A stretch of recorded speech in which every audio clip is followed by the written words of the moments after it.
कैसे हैं आप सब। आप सबका स्वागत है आपके लास्ट मिनट लेजेंड्स फैमिली में। आज का हमारा टॉपिक है सी शार्प। आज हम क्वेश्चन एंड आंसर डिस्कस करेंगे जो interviewer mostly intermediate level engineer से जिनको 4 साल का 5 साल का एक्सपीरियंस है उनसे मोस्टली पूछते हैं। तो चलिए आज का सेशन स्टार्ट करते हैं। नमस्कार दोस्तों, कैसे हैं आप सब। आप सबका स्वागत है आपके अपने लास्ट मिनट लेजेंड्स फैमिली में। आज का हमारा सेशन है सी शार्प। आज हम सी शार्प से रिलेटेड वो क्वेश्चन एंड आंसर डिस्कस करेंगे जो इंटरमीडिएट लेवल इंजीनियर से मोस्टली इंटरव्यूअर पूछते हैं जिनको 4 साल का 5 साल का एक्सपीरियंस है। तो चलिए आज का सेशन स्टार्ट करते हैं। हमारा फर्स्ट क्वेश्चन है व्हाट आर पार्शियल क्लासेस। तो पार्शियल क्लासेस वो क्लासेस होती हैं जिनमें हम अगर हमें कोड अपना सेग्रीगेट करना हो कि फ्रंट एंड का कोड हमें एक पेज पे एक फाइल पे लिखना हो और बैक एंड का कोड हमें एक फाइल पे लिखना हो तो हम पार्शियल को क्लासेस को कॉन्सेप्ट यूज़ करते हैं। Normal ASP dot net web forms में जब हम एप्लीकेशन बनाते हैं तो उसमें जैसे ही हम कोई भी न्यू फाइल ऐड करते हैं तो वो दो फाइल ऐड करता है। दोनों फाइल का सेम नेम होता है। एक होती है dot C S H T M L और एक नॉर्मल हमारी C sharp dot C S file होती है जिसमें हम बैकएंड का कोड लिखते हैं। कंपाइल टाइम पे कंपाइलर दोनों फाइल्स को या जो भी पार्शियल क्लासेस आपने बनाई है उन दोनों को एग्जीक्यूट करके एक सिंगल फाइल में कन्वर्ट कर देता है। तो ये हमारा पूरा कॉन्सेप्ट होता है पार्शियल क्लासेस का। व्हाट आर हमारा सेकंड क्वेश्चन है what are the distinctions between array and array list. तो बेसिकली दोनों ये हमारे कलेक्शन के कॉन्सेप्ट होते हैं जिसमें हम हमारा मल्टीपल कलेक्शन अगर मल्टीपल डाटा हमें स्टोर करना होता है तो हम इन दोनों के कॉन्सेप्ट को यूज करते हैं, एरे को भी एरे लिस्ट को भी। बेसिक डिफरेंस इन दोनों में ये होता है कि एरे जो हमारा होता है वो एक फिक्स लेंथ का होता है और एरे में अगर आपने एक स्पेसिफिक टाइप का एरे बनाया है, फॉर एग्जांपल अगर आपने कैर टाइप का एरे बनाया है या इंटीजर टाइप का, तो आप उसमें वही वैल्यू सेव कर सकते हो। बट एरे लिस्ट में हमें कोई भी फिक्स लेंथ स्पेसिफाइड नहीं करनी होती, डायनेमिकली ये अपनी लेंथ एक्सटेंड कर लेता है और इसमें आप इंटीजर स्ट्रिंग कैर कुछ भी आप इसमें सेव कर सकते हो। हमारा नेक्स्ट क्वेश्चन है what is boxing and unboxing. तो बेसिकली जब भी हम अपने सॉल्यूशन में काम करते हैं वैल्यू टाइप और रेफरेंस टाइप पे, फॉर एग्जांपल नॉर्मल हमारे इंटीजर टाइप होते हैं या स्ट्रिंग है या ऑब्जेक्ट टाइप होते हैं, तो जब हम वैल्यू टाइप को रेफरेंस टाइप में कन्वर्ट करते हैं उस प्रोसेस को हम बोलते हैं बॉक्सिंग। फॉर एग्जाम्पल अगर आप किसी इंटीजर पे काम कर रहे हो, इंटीजर वैल्यू पे काम कर रहे हो और आप इंटीजर को कन्वर्ट कर रहे हो किसी ऑब्जेक्ट में, स्पेसिफिक ऑब्जेक्ट में, इस प्रोसेस को हम बोलेंगे बॉक्सिंग। और जब हम इसका बिल्कुल रिवर्स करते हैं, हम किसी ऑब्जेक्ट को कन्वर्ट करते हैं नॉर्मल किसी इंटीजर में या कैर में, तो उस प्रोसेस को हम बोलते हैं अनबॉक्सिंग। तो ये पूरा कॉन्सेप्ट होता है बॉक्सिंग और अनबॉक्सिंग का। हमारा फोर्थ क्वेश्चन है what is sealed classes and way we are using sealed classes. तो बेसिकली सील्ड क्लासेस एक नॉर्मल क्लास होती है।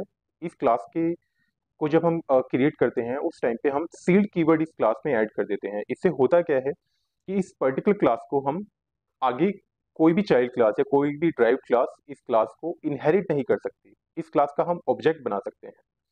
जब हम सिंगल ऑब्जेक्ट पे काम करते हैं कि हमारे पूरे सॉल्यूशन में केवल एक पर्टिकुलर क्लास का सिंगल ही ऑब्जेक्ट बने और कोई क्लास उसको इनहेरिट ना करे, उस कॉन्सेप्ट में हम सील्ड क्लासेस को यूज करते हैं। हमारा नेक्स्ट क्वेश्चन है what is enum in C sharp. Basically enum एक प्रिमिटिव डाटा टाइप है जिस जो यूज करता है डिफाइंड कांस्टेंट। फॉर एग्जांपल अगर आप अपने सॉल्यूशन में डेज नेम यूज कर रहे हो, आपके सॉल्यूशन में संडे मंडे ट्यूसडे इस टाइप से आप डेज नेम यूज कर रहे हो, तो आप 6 या 7 नॉर्मल कांस्टेंट बनाने से अच्छा है कि आप इनम कांस्टेंट बना लीजिए। इसमें आप enum by using enum keyword आप इनम कांस्टेंट बनाते हो और अगर आपको आपके सॉल्यूशन में कहीं भी कोई भी वैल्यू यूज करनी है होती है तो आप उसके इंडेक्स से उसको एक्सेस कर सकते हो। ये बहुत ईज कर देता है आपको कोड राइट करने के लिए। हमारा नेक्स्ट क्वेश्चन है how to declare a property in a class. हम बेसिकली क्लास के अंदर दो टाइप से प्रॉपर्टी डिफाइन कर सकते हैं, गेट प्रॉपर्टी और सेट प्रॉपर्टी।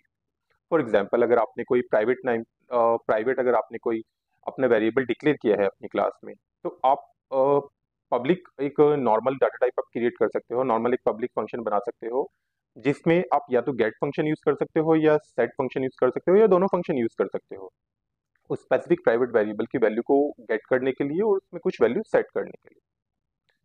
हमारा नेक्स्ट क्वेश्चन है what is the use of method hiding in C sharp.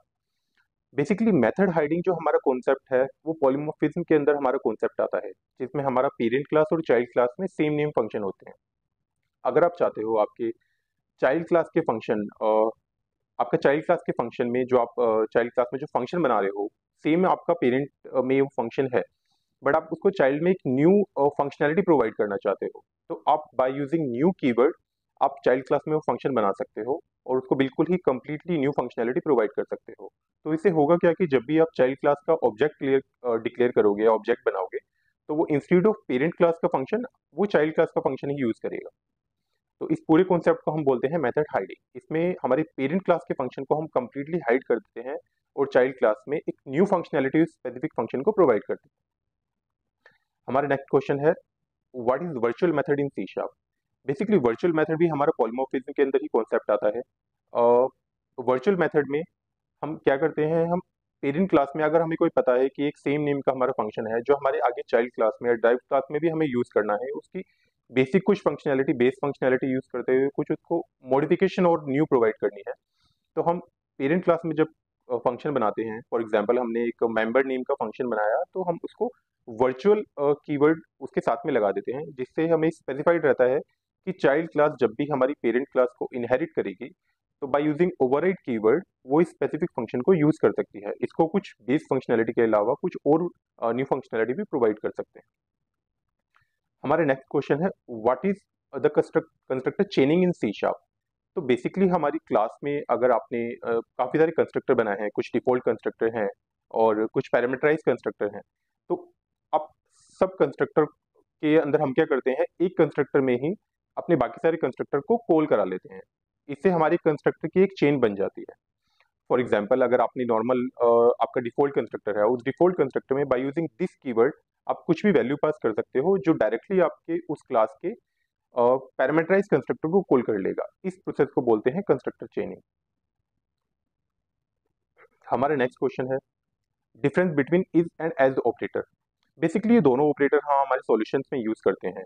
Is operator basically हम यूज करते हैं अगर हमें हमारी वैल्यू टाइप कन्वर्ज करनी होती है। फॉर एग्जांपल अगर हम किसी ऑब्जेक्ट पे काम कर रहे हैं और अगर हमें उस ऑब्जेक्ट को किसी डिफरेंट वैल्यू में डिफाइन करना है या कन्वर्ट करना है, उस टाइम पे हम इज ऑपरेटर यूज करते हैं फॉर यूजिंग कन्वर्जन।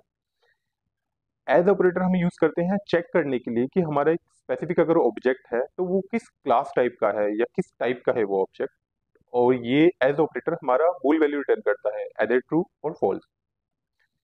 हमारा नेक्स्ट क्वेश्चन है, difference between string and string builder. Basically हम दोनों क्लासेस यूज करते हैं अपने सॉल्यूशन में स्ट्रिंग पे काम करने के लिए या किसी भी वैल्यूज पे काम करने के लिए। बेसिक डिफरेंस इन दोनों में, स्ट्रिंग और स्ट्रिंग बिल्डर में, होता है म्यूटेबिलिटी का। स्ट्रिंग हमारी जो क्लास होती है वो इम्यूटेबल होती है और स्ट्रिंग बिल्डर जो हमारी क्लास होती है वो म्यूटेबल होती है। इनमें बेसिक डिफरेंस ये रहता है, आपने काफी बार ये टर्म सुनी होगी, इम्यूटेबल म्यूटेबल। फॉर एग्जाम्पल अगर आपने एक ऑब्जेक्ट बना दिया स्ट्रिंग टाइप का, आपके हीप में उसने एक मेमोरी एक्वायर्ड कर ली। अब आप उस पर्टिकुलर ऑब्जेक्ट की वैल्यू को चेंज नहीं कर सकते। अगर आप उसकी वैल्यू में कुछ एडिशन करोगे या कुछ डिलीशन करोगे तो वो आपकी हीप में एक और स्पेसिफिक ऑब्जेक्ट क्रिएट कर देगा, एक न्यू ऑब्जेक्ट क्रिएट कर देगा। वो अपनी बेस वैल्यू को कभी चेंज नहीं करेगा। इससे आपके ऑब्जेक्ट में काफी सारे मल्टीपल ऑब्जेक्ट क्रिएट होते रहेंगे आपकी हीप में, आपकी मेमोरी में। String builder, instead of string builder हम क्या करते हैं, स्ट्रिंग बिल्डर में, स्ट्रिंग बिल्डर के अंदर हमने एक ऑब्जेक्ट बनाया। अब आप उसमें कितनी भी मॉडिफिकेशन कर लो, उस ऑब्जेक्ट के अंदर जो भी आपकी वैल्यू है उसको मॉडिफाई करेगा, वो उस ऑब्जेक्ट को न्यू ऑब्जेक्ट क्रिएट नहीं करेगा। तो इसलिए जब भी हम मॉडिफिकेशन वगैरह करते हैं तो इंस्टेड ऑफ स्ट्रिंग क्लास हम स्ट्रिंग बिल्डर क्लास यूज करते हैं। हमारा नेक्स्ट क्वेश्चन है, difference between read only and constant.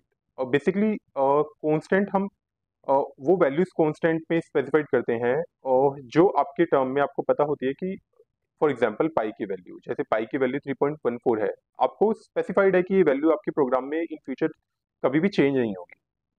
ऐसी कुछ वैल्यूज होती हैं जिनको हम एज अ कॉन्स्टेंट डिफाइन करते हैं। इनको कंपाइल टाइम पे ही हमें डिक्लेयर करना होता है और कंपाइल टाइम पे ही हमें इनिशियलाइज करना होता है, अदरवाइज हमें कंपाइल टाइम एरर आ जाता है। इसकी जगह पे हमारे पास रीड ओनली वैल्यूज भी होती हैं। रीड ओनली अब हम जब स्पेसिफाइड करते हैं और जब हमें किसी स्पेसिफिक टर्म की वैल्यू या किसी भी स्पेसिफिक कोई स्पेसिफिक वैल्यू यूजर से फर्स्ट इनपुट लेना होता है। फॉर एग्जांपल अगर आपने कोई एज का रीड ओनली वेरिएबल बना दिया, तो इसको कंपाइल टाइम पे हमें केवल डिक्लेयर करने की जरूरत होती है, इनिशियलाइज करने की जरूरत को कंपाइल टाइम पे नहीं होती। इसको हम रन टाइम पे ही इनिशियलाइज करते हैं। इसमें यूजर से हम इनिशियल लेवल पे कुछ वैल्यूज ले सकते हैं, जिससे हम इसको रन टाइम पे बाय यूजिंग कंस्ट्रक्टर और किसी स्पेसिफिक मेथड के अंदर इनिशियलाइज कर देते हैं। Difference between finally block and finalize, basically जब भी हम एक्सेप्शन हैंडलिंग करते हैं, ट्राई कैच ब्लॉक यूज करते हैं, उस टाइम पे हम फाइनली ब्लॉक भी हम यूज करते हैं। फॉर एग्जाम्पल, अगर आपको पता है कि आपका specific piece of code error prone है और इसमें एरर कुछ या एक्सेप्शन आ सकती है, तो आप उस स्पेसिफिक कोड को ट्राई ब्लॉक के अंदर लिखोगे और कैच में आप उसकी एक्सेप्शन, जो भी एक्सेप्शन आएगी उसको आप हैंडल कर लोगे। बट उसके बावजूद भी आपके कुछ ऑब्जेक्ट्स बच जाते हैं, जैसे डाटाबेस ऑब्जेक्ट हुआ या कोई फाइल का ऑब्जेक्ट हुआ, जिसको आपको क्लोज करना काफ़ी नीड होती है, काफ़ी ज़रूरत होती है जिसको क्लोज करने की। अदरवाइज वो आपकी मेमोरी में आपका स्पेस एक्वायर्ड करता रहेगा और वेस्ट रहेगा। तो फाइनली ब्लॉक के अंदर हम इसको कैच, ट्राई कैच के बाद हम इसको फाइनली ब्लॉक को लिखते हैं। इसके अंदर हम अपने ऑब्जेक्ट को कोई भी हमारा मेमोरी कनेक्शन ओपन है तो उन सबको क्लोज करने वाले बेसिकली कोड लिखते हैं, इरिस्पेक्टिव कि आपके प्रोग्राम में कुछ एक्सेप्शन आया है या नहीं आया, आपका फाइनली ब्लॉक एग्जीक्यूट होगा ही होगा। हमारा नेक्स्ट क्वेश्चन है सीरियलाइजेशन। What is serialisation? तो बेसिकली जब भी हम ऑब्जेक्ट पे काम करते हैं और अगर आपको कोई इंस्टेंस आ जाए कि आपको उस ऑब्जेक्ट को किसी फाइल में, किसी मेमोरी में या आपके डीबी में आपको सेव करना है उस पर्टिकुलर ऑब्जेक्ट को, तो उस ऑब्जेक्ट की जो हम कन्वर्जन करते हैं डाटा टाइप में या बाइनरी फॉर्म में, उस प्रोसेस को हम बोलते हैं सीरियलाइजेशन।